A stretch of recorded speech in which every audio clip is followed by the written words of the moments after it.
I shall begin with a remark on the National Socialist movement in Germany, on Nazism, by the famous German neo-Kantian philosopher Ernst Cassirer. Speaking of Nazism, he says that the Communist Party of that time, very much active in Germany, was unable to see the danger of fascism emerging, because they tended to think that all problems are ultimately economic, and if economic problems are solved, the other problems will be automatically solved. This prevented the communist parties from recognizing the danger of Nazism. But the question arises, what is it that the Communist Party of Germany failed to recognize? In answer, Cassirer takes us back to the French Revolution. The French Revolution installed reason as the ultimate determinant of political life. This reason, of course, is again not easy to define. It has different aspects again. There is first of all a political reason based on the universal equivalence of all citizens. One citizen, one vote. Therefore, every citizen is exchangeable with every other citizen. That is political reason. Then economic reason, which consists in the exchangeability of all commodities. Any commodity can be exchanged for any other commodity. And thirdly, technological reason, that is the objective, scientific, objective, analytical, quantifying and instrumental reason advocated by the great scientists like Newton, Galileo, and their philosophical interpreter Descartes. So reason was set up as the ultimate determinant of political life. But in course of time, people realized that reason cannot unify a people into a nation. Reason is incapable of building up community. And therefore, with the 20th century,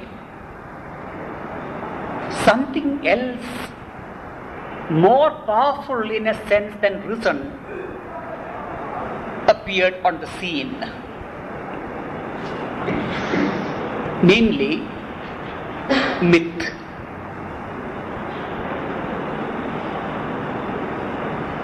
Reason was found inadequate, and therefore there came on the scene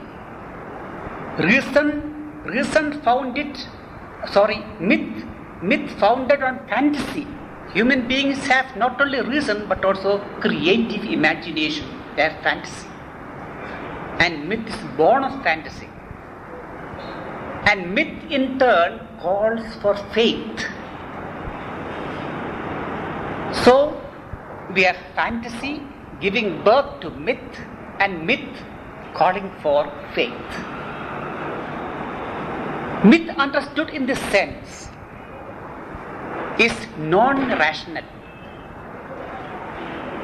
It appeals not to the intelligence, but to the emotions, to the unconscious, particularly to the collective unconscious. And 20th century politics is, according to Cassirer, characterized by the combination of reason and myth. Myth becomes a powerful factor in political life.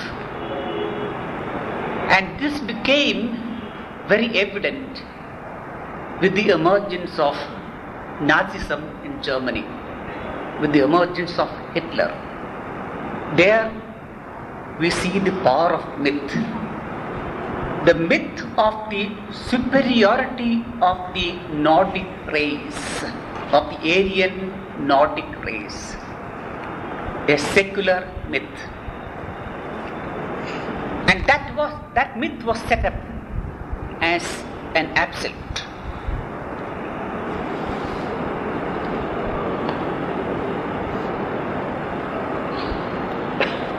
Now,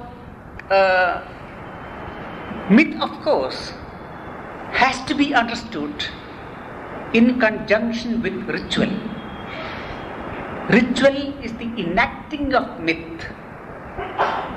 Myth is enacted in the form of ritual.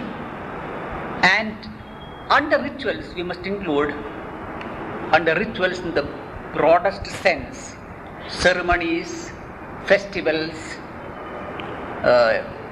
uniforms, and so on and so forth. All these come under rituals. Rituals are the enacting of myth. Now, what characterizes the use of myth in the 20th century is that whereas in earlier centuries myths were born of the unconscious, today myth can be created. Myths can be fabricated. There are myth industries.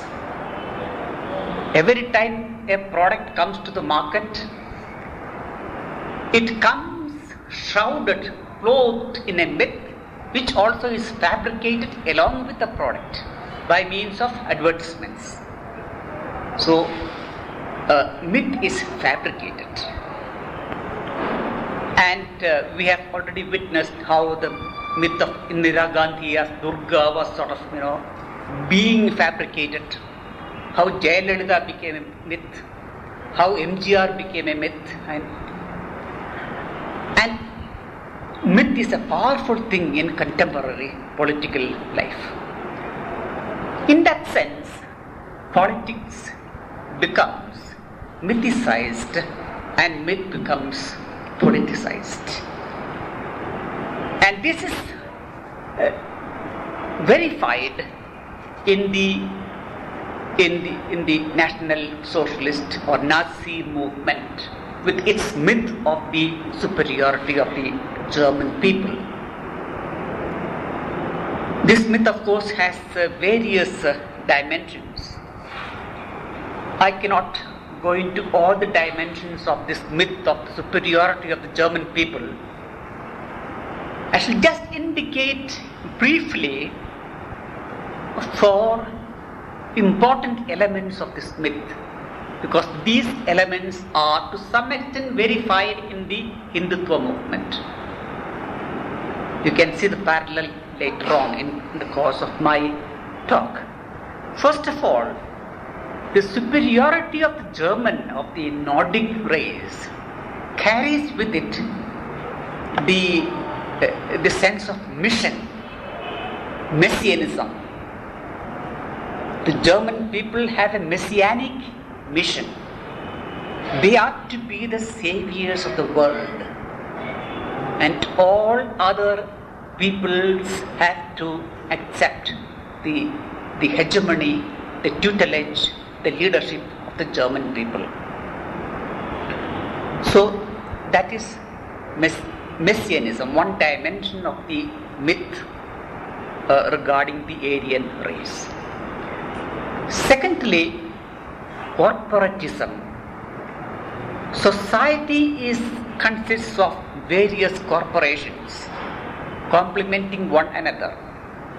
Corporation of employers, corporation of businessmen, corporation of workers, and all these constitute one body, one organism. Just as in an organism, various organs fulfill various functions, so in society, various classes fulfill various functions. Therefore, no social conflict.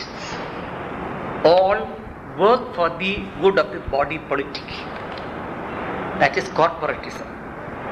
Thirdly, autarky. The German people must be self-sufficient. They must have all the resources to meet their needs. And naturally, they cannot have all the resources in Germany. Therefore, they must control the government. They must be responsible for the government of the whole world, so that they can get resources from outside. Whatever is wanting in Germany will be supplied from outside. And fourthly, the leader principle. For the German people to be a nation, there must be one leader who embodies the spirit of the nation. And finally, the concept of permanent revolution. The German people must be awakened and welded together, made into a body politic, but that moves, a movement. And that is a movement without an end. It has always to be on the march, always conquering. This is the German myth, which was at the basis of National Socialism, the Nazis. Now, where something which is not an absolute is set up as an absolute, namely the Nordic people, it cannot sustain itself without a negative identity. That is, it needs an enemy. It needs an absolute enemy in relation to which it can say, we are not that. We are against it. It is by fighting that enemy that the absolute myth of the superiority of the German people can be maintained.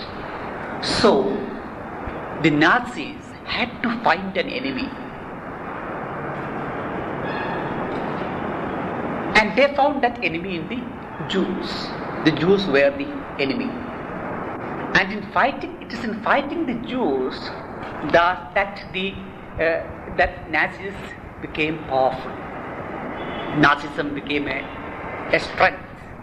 The same was true of the United States.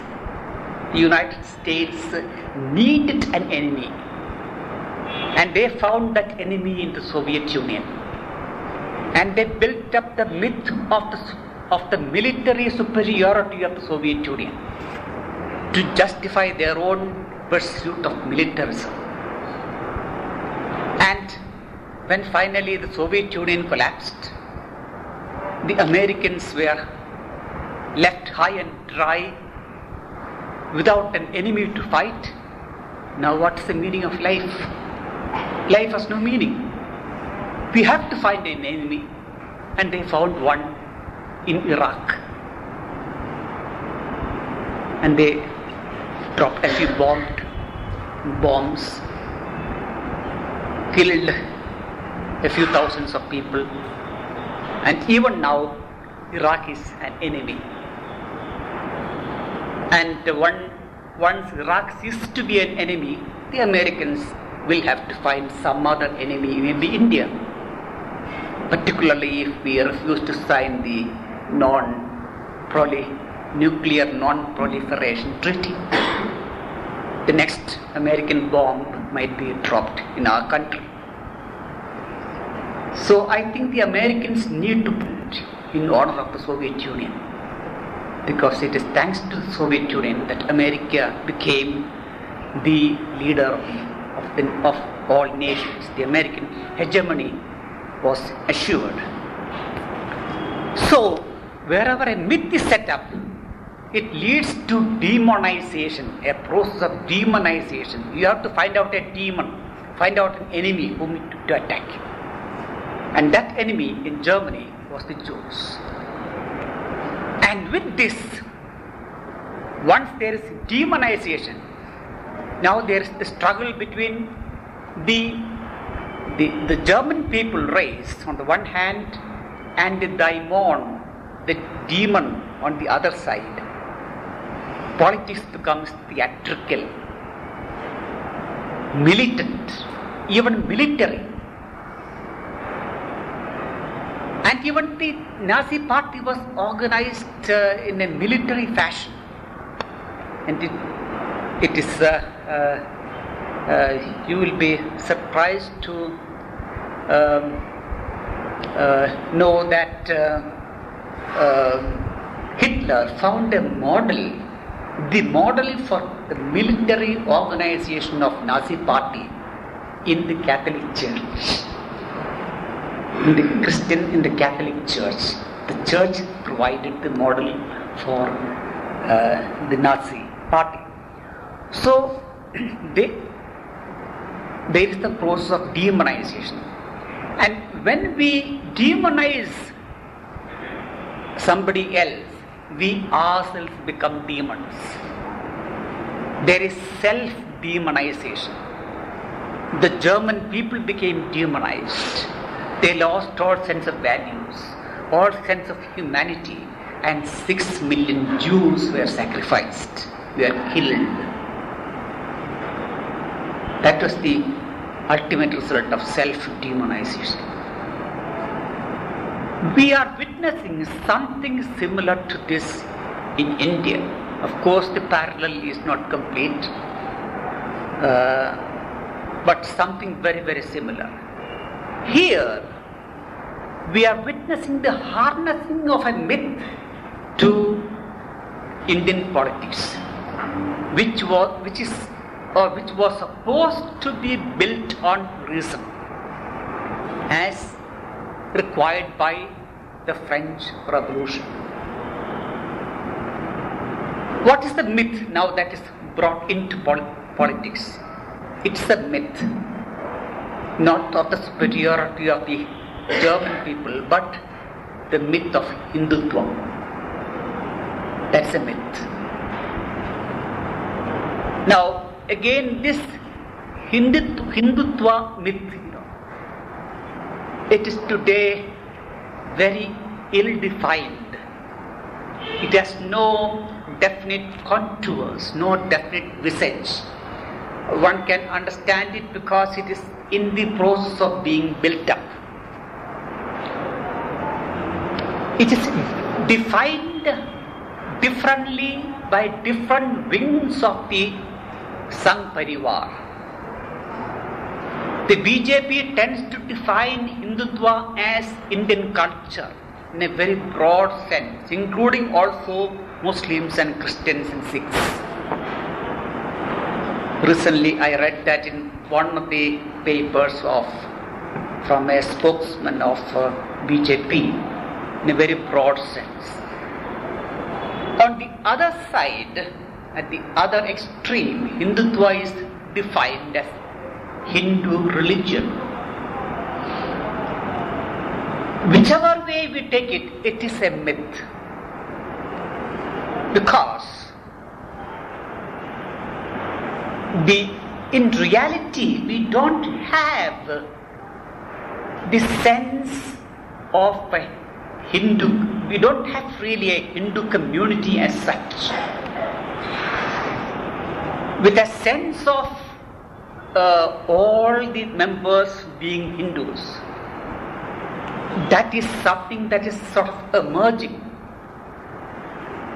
and very slowly, and therefore the very concept of Hindutva as a unified, whether we take it as unified Indian culture or unified Indian religiousness, is a myth. It's a myth that is being created, fashioned.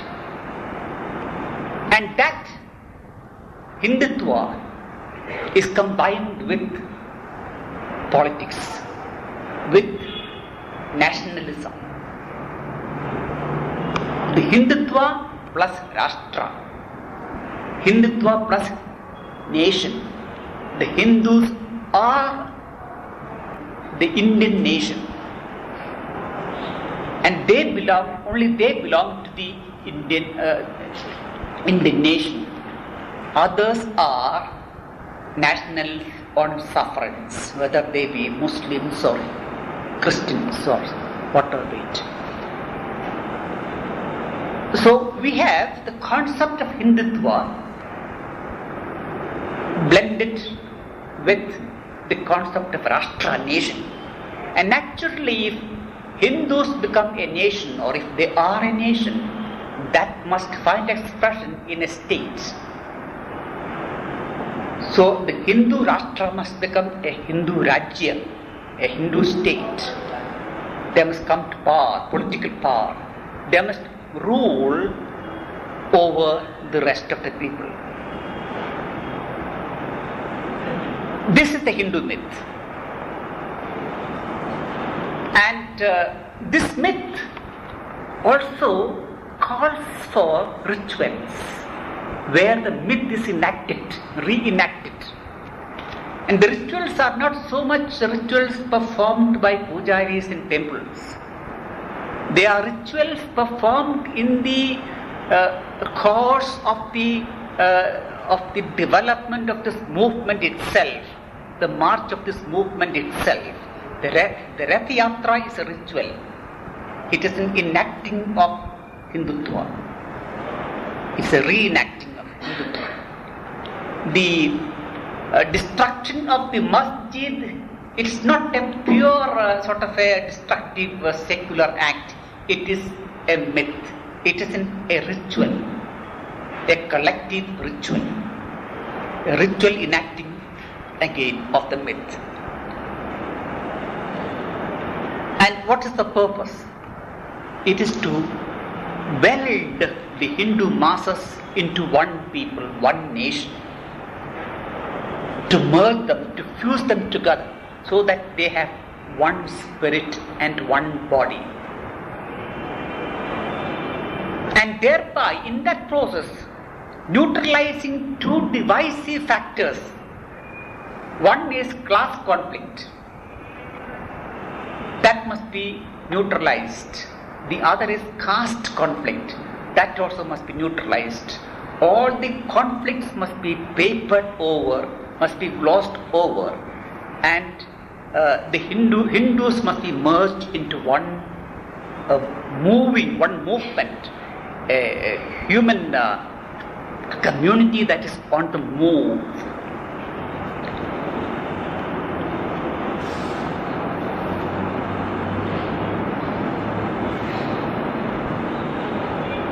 And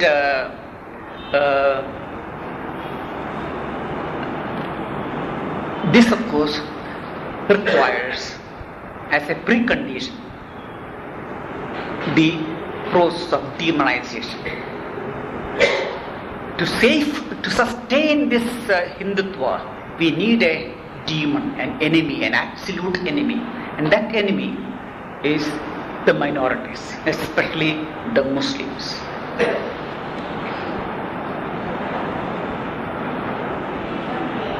And with this, politics, the Indian politics becomes theatrical.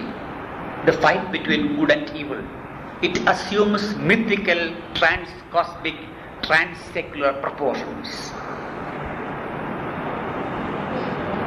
And politics becomes not only theatrical, it becomes trans-constitutional. It's no more bound by the laws of the country. Advani can say, it's a matter of faith. The Hindutva movement is above the laws of the country. It is trans-constitutional. And naturally, where we create a demon and fight that demon in order to safeguard and sustain and boost our own collective ego ideal, we become demonized ourselves. And we have witnessed to that self-demonization in Bombay, in Delhi, in Surat, in Ayodhya, particularly in Surat, where they descended to the level of gang raping Muslim women and making arrangements for video filming it. And I read in the seminar that these video films are they provide the entertainment in middle class homes in Surat. This is self-demonization.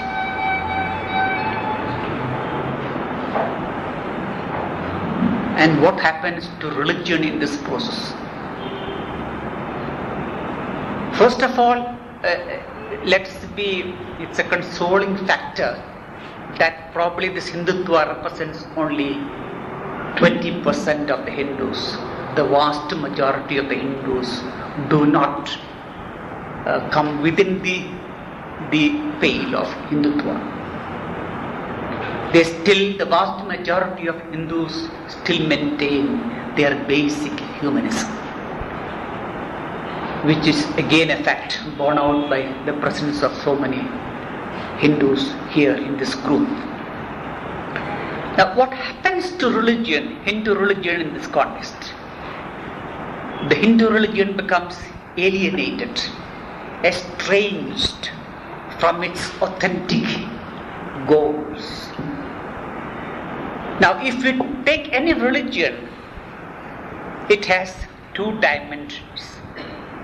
It has any religion, authentic religion, has an inclusive, all-embracing, universalizing dimension. All religions seek the well-being of all human beings. That was true of the religion of the Buddha. Maitri and Karuna, compassion and friendliness towards all beings, not only human beings, not only living beings, but also towards all beings. The same message is taken up in the Gita, Sarva Bhuta Hiderataha. Be concerned, Rataha, about the Hide, the well-being of all Bhutas, all beings. This is the universal, humanizing dimension of Hinduism. We find that in the Buddha, we find that in the Gita, we find that particularly in a very beautiful sukta, the Bhumi Sukta of the Atharva Veda,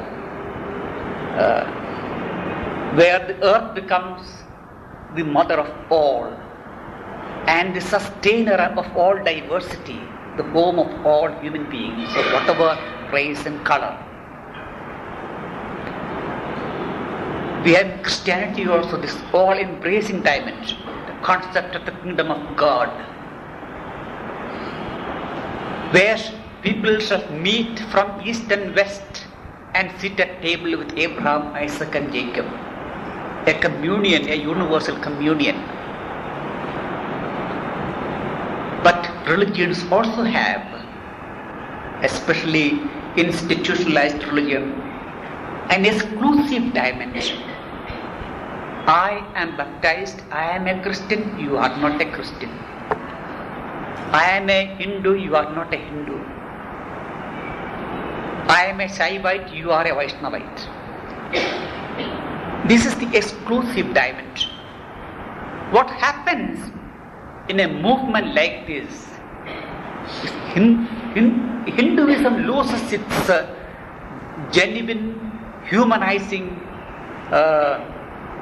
role, character. It emphasizes the exclusive character and becomes sectarian.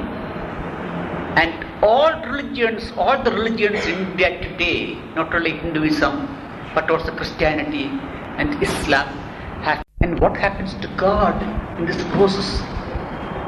God is tamed, domesticated, broken in,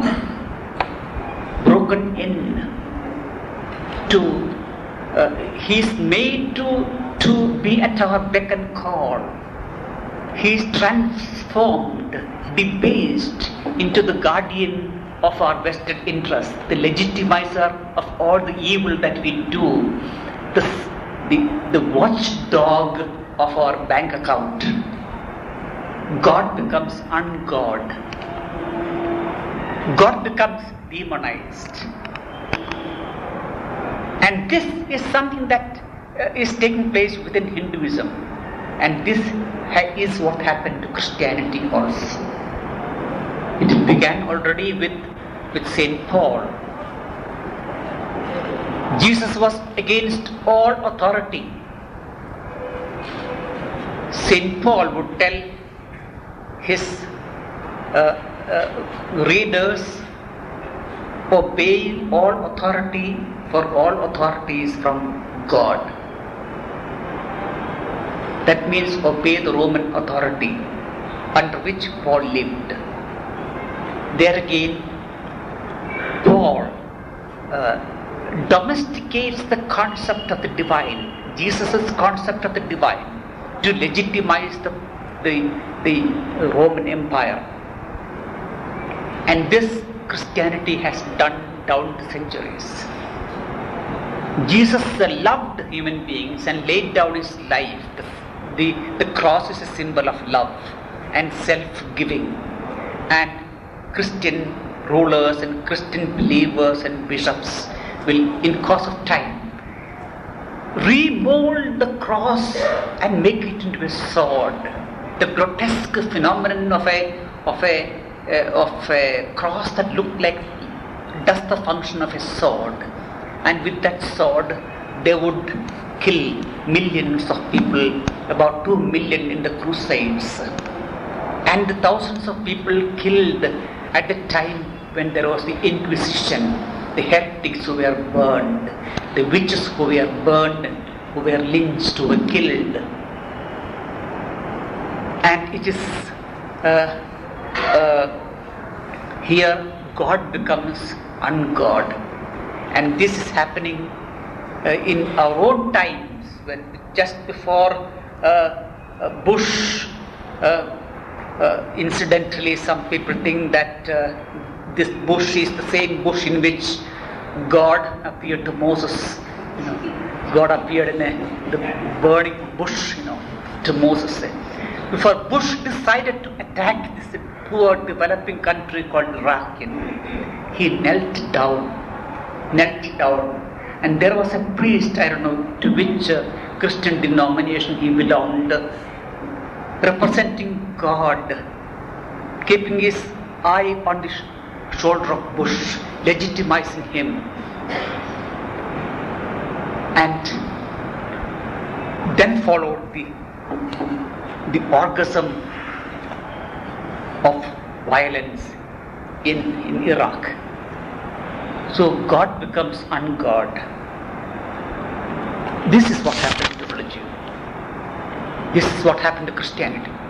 So let us not, in this moment of this period of crisis, find fault only with the followers of Hindutva. What Hindutva is, we are at heart. Christians have been, and this is true also in various degrees of the other religions in our country. Now, as I said, we should not in this process demonize Hindutva and be guilty of another sin. To some extent, there is some truth on the part of Hindutva. And what is that truth? Hindutva, for me, this religious fascist Hindu movement is a distorted response to a civilizational crisis.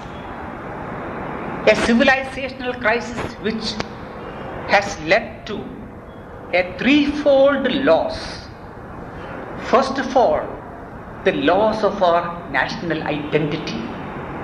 Our country is invaded by the Western consumerist culture. It's a homogenizing culture. It leveled down all cultures. And we are losing our cultural identity, our own visage. And the Hindutva movement, though in a distorted way, they are trying to affirm our Indian identity. This is something positive. It realized though in a negative context. Secondly, in this civilizational crisis, we are losing the sense of the community. Our traditional communities are disintegrating. The Hindu, the caste community is disintegrating, joint family is disintegrating, individuals are floating on the surface, involved in the universal competition, the war of all against all. And in this historical situation of a total loss of community, this movement gives you a sense of belonging, a sense of community, a sense of oneness. We belong to a movement, we are one. And this oneness becomes really something physical, tangible when we are physically together. The Karsevaks who went to demolish the temple, they experienced a unity not only at the level of reason but also at the level of imagination, at the level of their body, smell, taste, touch. People, they cemented together, sense of unity. Thirdly, this civilization involves also the loss of future. When you break loose from the community, you have no more future. Whereas in the Hindutva movement, you rediscover your future. Ram Rajya, a new utopia is given, something to live for and die for. And this we have to recognize. Now, the final point which I want to is what should be our response. I don't think we have enough time to deal with it. Maybe I have already taken too much time. Shall I? But just in 2-3 minutes, I don't have any easy prescription for the future. I think we are confronted with an epochal problem, a historic problem, and there is no shortcut solution. This problem of religious fascism has been growing in our country, in the body politic, like a cancer for decades. And this cannot be solved by a few seminars or a few jathas and demonstrations. We need also epochal solutions. First of all, it is high time for believers to call in question radically the kind of God they believe in, the kind of religion they hold on to. A radical critique of religion is required, so that you go back to the authentic divine that promotes the forces of life and love.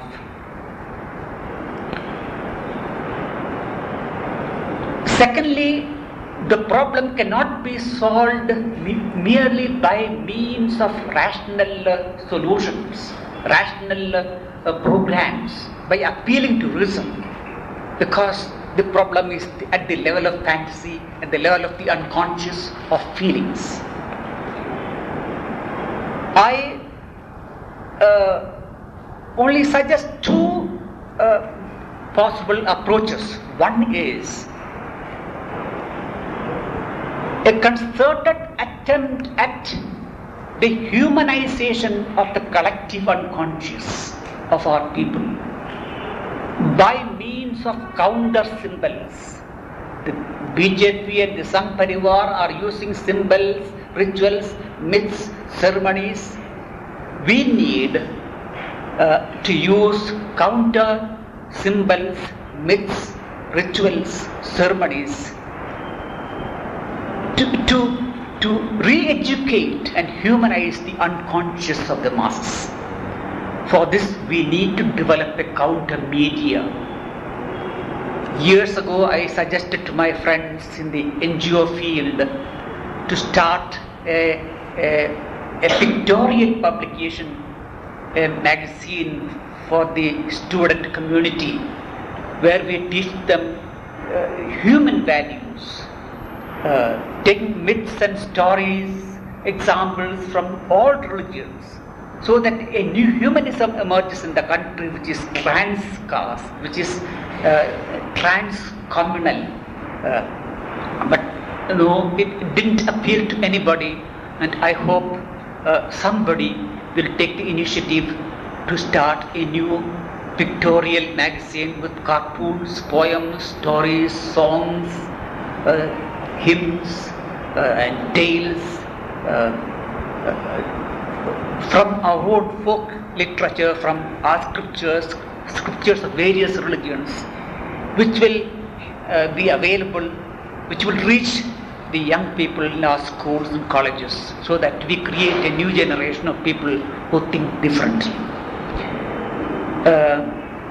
We need to develop also basic human communities, not basic Christian communities which the Latin Americans are speaking of, but basic human communities to which have access people of all religions, whether Hindus, Muslims or Christians. How few Muslims are here. I wonder whether there is any Muslim woman here. There's one. I am very happy, you see. We need to develop basic human communities where we meet as human beings and we meet the divine in the faces of other human beings. And in these human communities, we need to develop these communities, we need to make use of, again, new myths, rituals, ceremonies, symbols. And these are the two suggestions which I have to make. I am sorry for having taken too much of your time. Thank you very much for listening to me patiently. Thanks.